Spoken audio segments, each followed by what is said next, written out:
Some teams are just built to dominate for a decade. Sometimes the stars align and you get a quarterback who had the greatest prime in NFL history. You have a Hall of Fame head coach who is definitely the best in the league in Andy Reid. And then you have a very good GM who's able to constantly align the pieces to make sure that your team can always be competitive. Sometimes a team is just built perfectly and they're going to maintain success for a very long time. The Chiefs are going to be a top 5 team on yearly power rankings every year. I don't think anyone's doubting that, right? Yeah, they're in a tough division. Yeah, Jim Harbaugh's in that division now. Pete Carroll's in that division now. Whatever. The Chiefs are the Chiefs. They have too much talent at this point, and they have number 15, Patrick Mahomes. Until Andy Reid retires, things are going to be looking really, really good, and they are going to be in a Super Bowl window. That's irrefutable, and it's because they have the best player at the most important position in the sport. Don't let a Super Bowl loss last year convince you that they're starting to fall off. Whether you like it or not, as long as Andy Reid and Patrick Mahomes are together, this team is gonna contend. Mahomes has matured so much as a quarterback. At one point, it was more about the backyard ball and his ability to extend plays and chuck the ball downfield with his rocket right arm. Now you see him operating way more in the structure. It's all about what Andy Reid asks him to do. He still can make those insane one-of-one Patrick Mahomes plays that made him Patrick Mahomes, but down to down, you're going to see him just hit the open man, take what the defense gives him, and that's completely fine because this scheme is put together really well. So a quarterback that just simply executes and manages the game, that's completely fine. All the motion, the West Coast stuff, someone is always going to get open because Andy Reid is great at drawing plays up. And unlike last year, there's way more stability here. Last year, they had to be really conservative because the offensive tackle play was very bad. The wide receiver play wasn't very good either. Last year, Mahomes' average depth of target was the 4th lowest in the NFL among quarterbacks with 100 or more pass attempts. 4th lowest. He was not aggressive at all, but that was because there wasn't anything for him to work with. Now it's a lot better. You look at this supporting cast, you have receivers that are going to be able to stretch the field. People forget, Marquise Brown was injured last year. They added him. He only played 2 games, got hurt. Now he's back. He's someone that's going to extend the field. If Rashee Rice can be 70% of the player he was, he's going to be a good wide receiver for this team. Xavier Worthy's going to take a step up as a weapon in his second year. All that speed is great. Now, watch him develop more nuance to his game. He's going to become a great player. That's a nice starting 3. But then you have some depth beyond that, right? Jalen Royals is a guy that they added. If Rashee Rice isn't 100%, Jalen Royals can play that role of that dominant after-catch guy. Juju Smith-Schuster played the gritty slot role for them in 2022, and he's still only 28. And of course, Travis Kelce's chemistry with Mahomes is unrivaled. Looking at the skill sets of each of these guys, it's clear they intend to lean heavily on the short game. But, unlike last year, they have the versatility to stretch the field because of Marquise Brown, because of Xavier Worthy. Last year, they weren't able to stretch the field much, but it wasn't just the lack of weapons. It was also the offensive line. I talked about it. The tackle play last year was awful. Wanya Morris, terrible. But now they brought in Josh Simmons, an offensive tackle that they added in the draft that I love. I was a big fan of him. He's coming off an injury, but if he could recover well, which reportedly he is recovering well, he's going to be really, really good at the NFL level. And then, of course, the interior, Creed Humphrey, Trey Smith, they are still phenomenal. I like Kingsley Suamataia as this kind of experiment. I really trust Andy Reid. He's developed a lot of offensive linemen like him in the past. I think now that he's moved into guard, we might see some really nice play from him. I don't like Jawan Taylor at all. I'm not going to lie to you. I'm not a fan of Jawan Taylor. But that's the only spot I'd really call weak on this offensive unit. And now you got Isaiah Pacheco, such a physical runner, running behind that offensive line. I talked about it. That interior is going to pave lanes. Creed Humphrey's great. Trey Smith is great. Getting Isaiah Pacheco running the ball behind them, I mean, carries below 3 yards are going to become an anomaly when Pacheco's in the game getting the ball.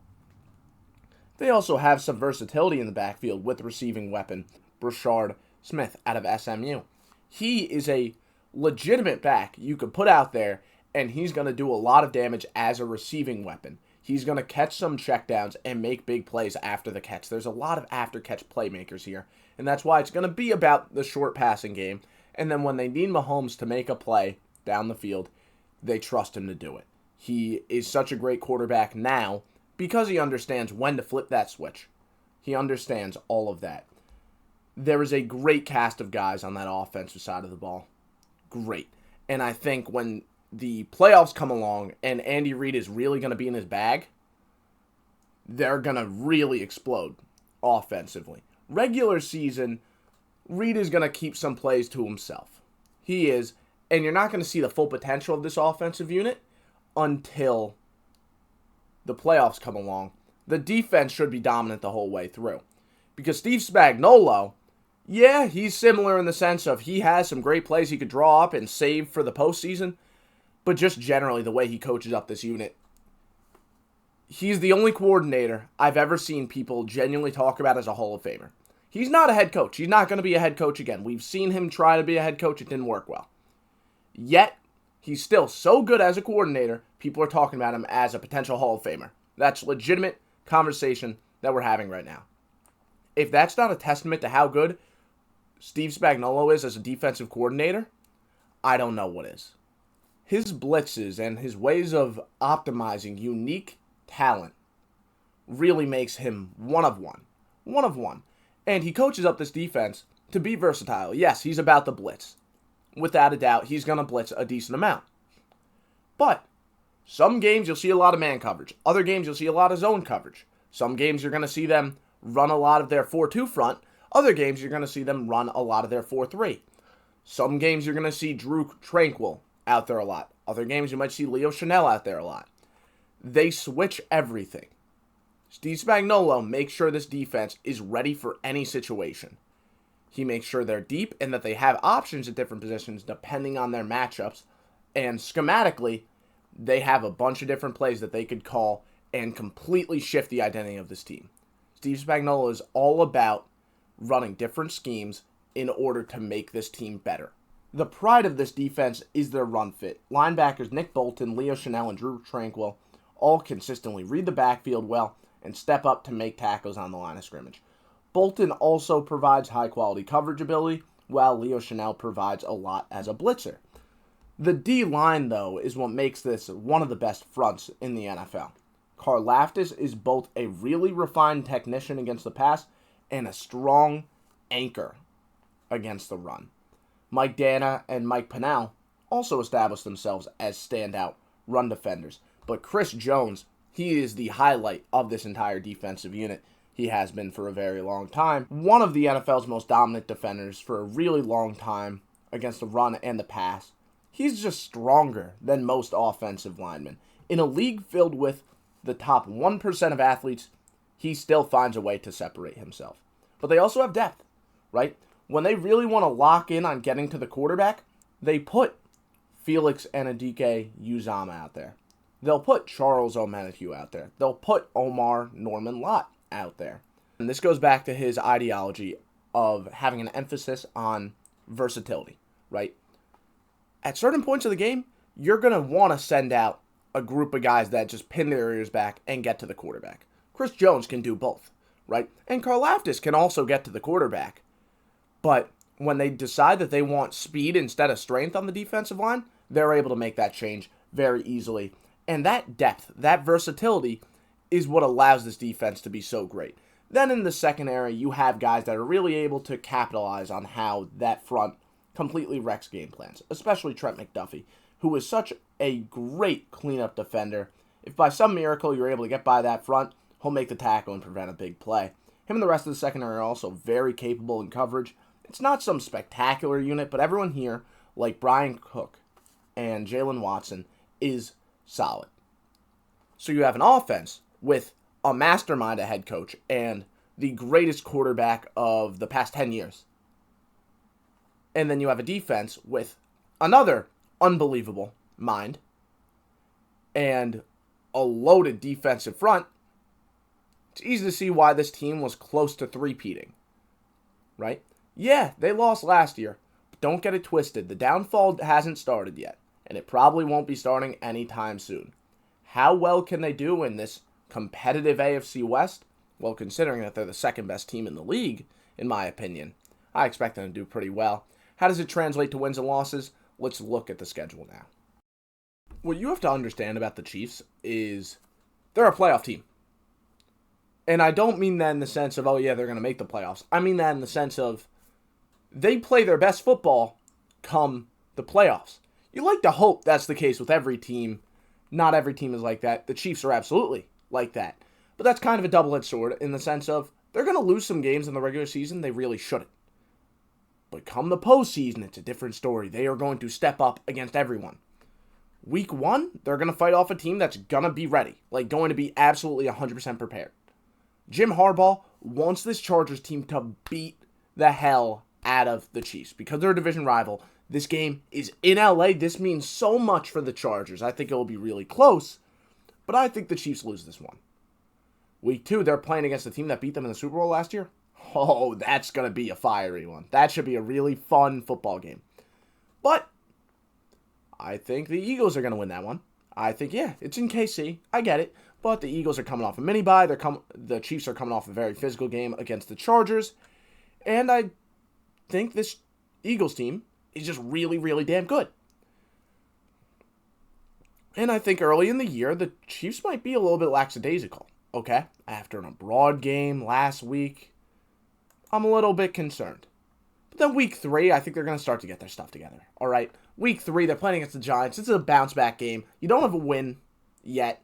Yeah, the game might be in New York, but you need to start winning some games. They're definitely going to win week 3, assuming that they start the season 0-2. And then I think they're going to say, okay, we got to win. Now let's get a win against another really competitive team. I think Lamar and the Ravens are a really good football team, but this game's in KC. They lost against 2 really good teams earlier in the year. They need to kind of prove to themselves that they're still a really good football team by beating a team like Baltimore. So I think the Chiefs are going to win that one. Week 5, I do think they're going to get upset, caught off guard, because now they're back to thinking they're on top of the world, right? But now, after losing to Jacksonville, I think in Week 6, all right, we need to prove that we could do this for a long time. This Lions team is really damn good. We have to prove that that Ravens game wasn't a fluke. We know we're the Chiefs, but at a certain point, we're in a really competitive division. We can't just ride off name value this year. Yeah, Detroit can do some stuff. But I think this Chiefs defensive front is going to be able to hold up well against that Lions rushing attack. I think they're going to have to rely more on Jared Goff. Without Ben Johnson, how does that offense look at this point of the year? I think the Chiefs win that. And then I think they're able to put a couple wins together. It's a really tough schedule for them, too. Like, these first 8 weeks, they're playing against the team that was in the NFC Championship last year in Washington. They're playing against Detroit, which we know is a great team. They're playing against the Ravens, unbelievable team. We know that. In Super Bowl contention. Then they play against the Eagles, who won the Super Bowl, and then the Chargers in Week 1. Like, that's really tough. But, back to what I was saying, the Raiders, I think they need to prove that they can win multiple games straight. They have 3 straight home games here. I think this win streak is really important. After beating Detroit, I think they're able to ride the coattails of that to beat a Raiders team that I actually really like, and I think is going to want to beat up on them. I just think the game is in KC. I'm giving them that advantage. Washington, though, they might be able to give them some trouble, but I trust the defensive front to really get in Jaden Daniels' face, and I think Steve Spagnuolo will have some stuff drawn up for that offense. I think Washington might have a couple more teams play them tight this year because now there's a full year of Jaden Daniels' film out there, and I think Spagnuolo is going to be looking at that film and say, okay, what is this rookie good at? What is this rookie bad at? Let's make his strengths look small and his weaknesses look huge. Then Week 9 against the Bills. This should be like game of the year. It should be a crazy game. Not including playoff games, this probably should be game of the year. Should be nuts. The Bills are at home. And I know the Bills are going to play their best football here. I don't know if the Chiefs are. Because they're a playoff team. Then Andy Reid doesn't lose off a bye. It doesn't happen. I think they're going to beat the Broncos. Definitely. Broncos can give them trouble with all the blitzes they send, all that stuff. Their offensive line, I really like the Chiefs' offensive line, but you are starting Jawan Taylor again. Can Vance Joseph scheme some stuff up to really get Jawan Taylor, forgot the name for a second, out on an island with Nick Bonito, right? Because that's a matchup you really like. I could see, if the Chiefs weren't coming off a bye, I could see this being a loss for them. But, bye week, going into a divisional game, on the road, yeah, Andy Reid's going to pull out all the stops for that one. He's going to treat that one like a playoff game. Then I think the Colts might just catch him off guard. Really run-heavy team. And I know I really like that Chiefs defensive front. I think the Chiefs might be able to give them a lot of trouble. They should be able to give them a lot of trouble. But I think this is going to be a game where Patrick Mahomes just doesn't play too well.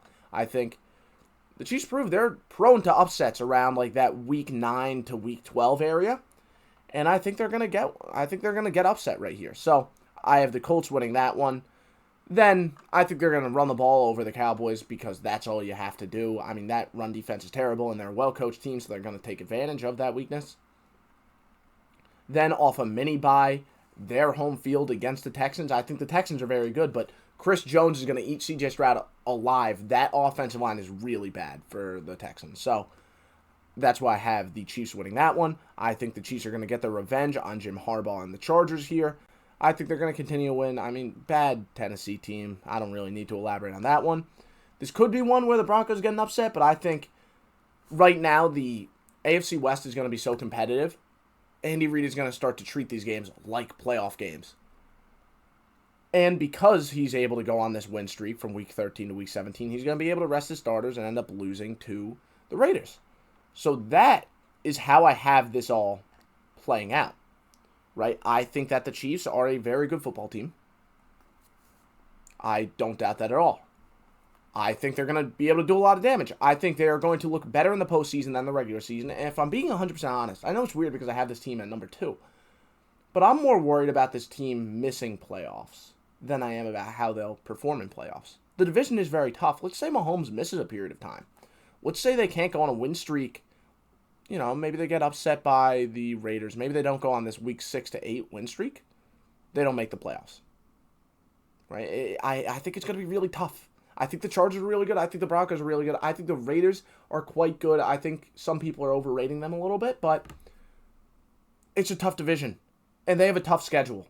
Right? There's a chance that the Chiefs are just a wild card team this year. It's very possible. And honestly, it's funny because I've been hyping them up as much as I have, but I could see a world where they miss playoffs, assuming some guys get hurt. Things can really go south really quick. But when they make playoffs, assuming they're fully healthy heading into playoffs, they'll be smooth sailing. All right. Thank you all again for watching. I'll see you next time.